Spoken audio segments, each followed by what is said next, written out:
This show is intended for mature audiences only. Viewer discretion is advised. Hello humans and welcome to another episode of Gen X Gamer. That's right, the video game show that is not hosted by an annoying e-beggar. There is no Patreon, no super chats. That's right, we just talk about the games we love and how fun it is to hoard them, collect them. Now, with that said, let's get ready for the show. On today's episode... You miss Tommy Tallarico. It's true. It's damn true.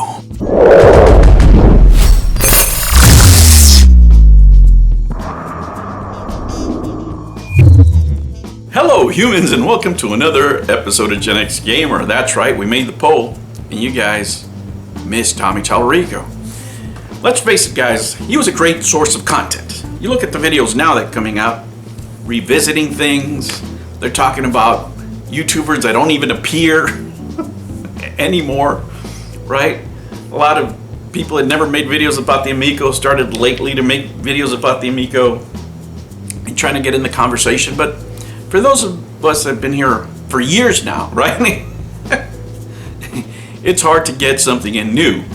But, you know, there is always something. I'm always diligent out there. And one of the questions that I see asked a lot is, when are we going to get these units? You know, of course, the chance is slim, but it's easy to say that, but I want to show you why, right? Why I'm not getting my sweet, delicious wood grain that I deserve, part of the Amico wars. I should have at least one, right? But I'm going to tell you why it doesn't make business sense to release these consoles right now. First of all, you have the loan with Sudesh.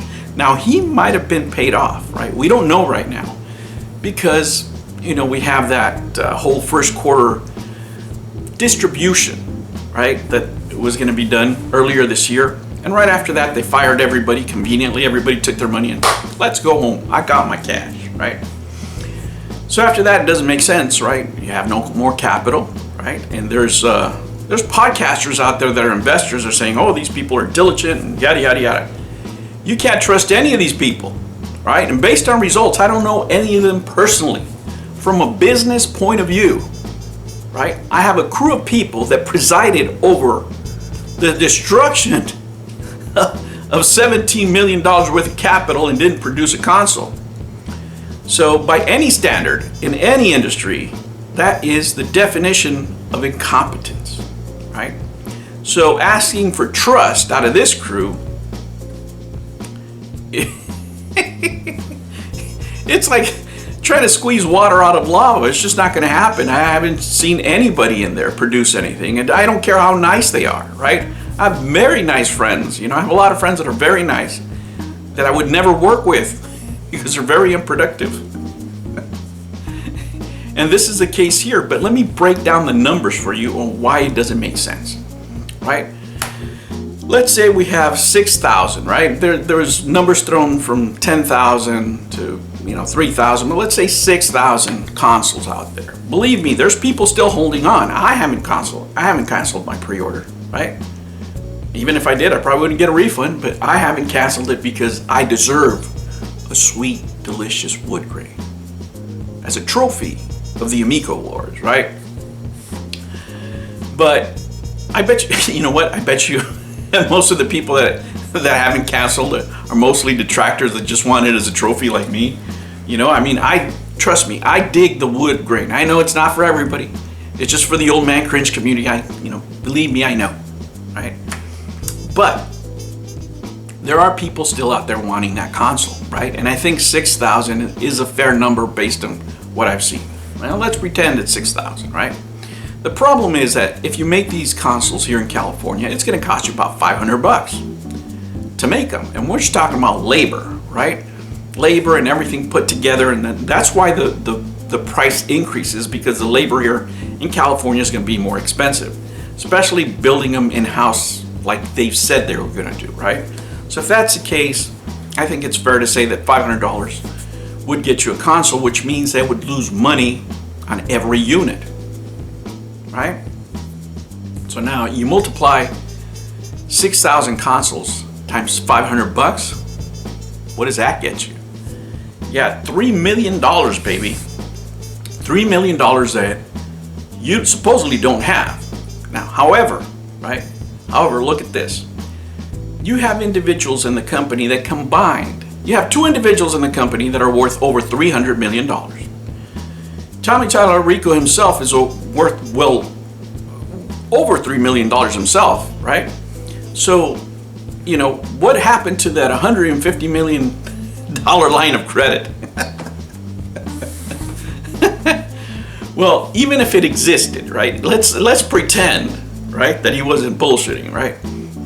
Even if it existed, that was then, this is now. We have inflation, we have interest rates gone up. So if Tommy walks in the back and says, hey, I want, you know, I want $3 million so I can make these consoles, the bank manager's gonna be looking at him like, he's gonna want some collateral for that money, especially with the trajectory and the books of this company. They can't show these books.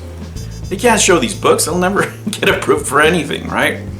So the financing has to come from the inside, right? And what's this company's specialty? The only thing this company has ever produced that has been profitable are loans from the employees towards the company. 10%, baby, plus fees. Isn't that nice?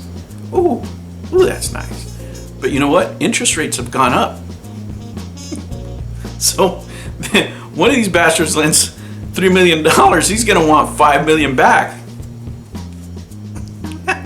I mean, wouldn't you, right? If you're a millionaire and this crew specifically, these guys that have never produced anything, what kind of interest rates are you gonna give them if you're probably never gonna see your money? You have to have some sort of guarantee. Somebody's gonna have to put up their house, their Ferraris. I'm gonna need some collateral, you know what I'm saying? I mean, I'm not letting that money go just like that. Now, if you are selling consoles, what will you have to do? Well, you're spending $500, right? And the only reason you would do this is because you signed a contract where it said you have to produce them or you gotta give some money back, right? That could be the case of this company, and that's the reason why they're not folding up. But in this scenario, right, you need the $3 million, right? How do you make that money back? Right? If you're losing money on the consoles, okay? Well, you're not gonna get $3 million back from selling them, but you need to get as close to 500, right, as you possibly can. So the only thing you can do is try to extract the 500 from these consoles that you are going to ship. What does that mean? We're gonna have, get ready, we're gonna have shipping and handling, right?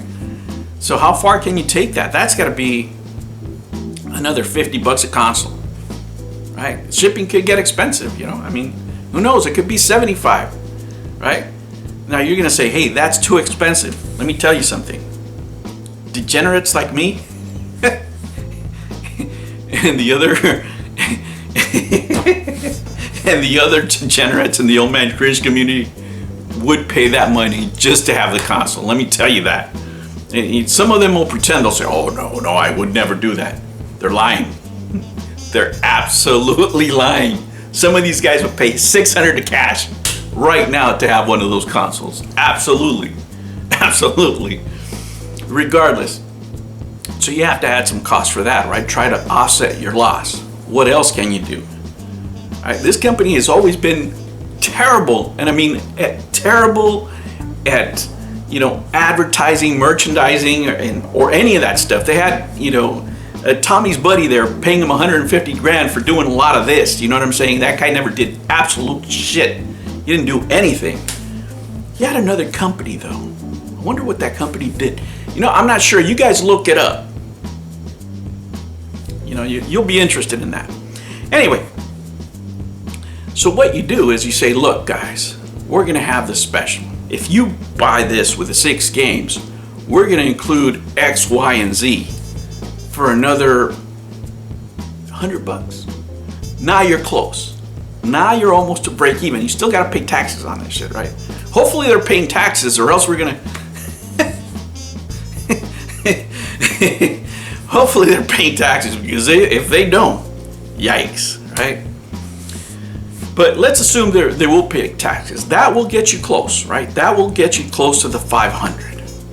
Then you can fulfill your contract and you can go from there, right? How you pay that interest, you're gonna have to pay it with the sales of the software, whatever software you made, whatever you license out.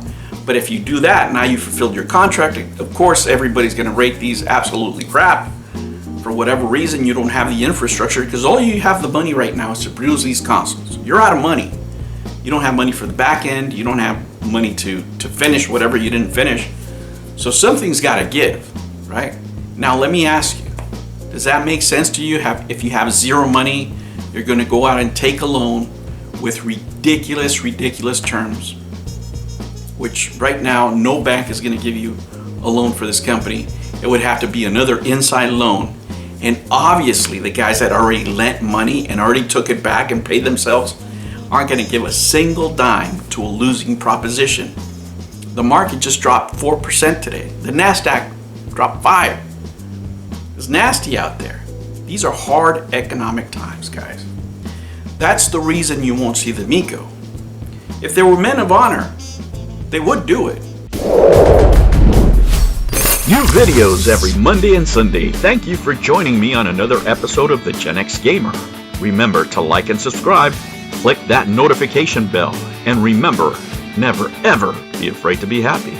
I'll catch you on the next one. Take care.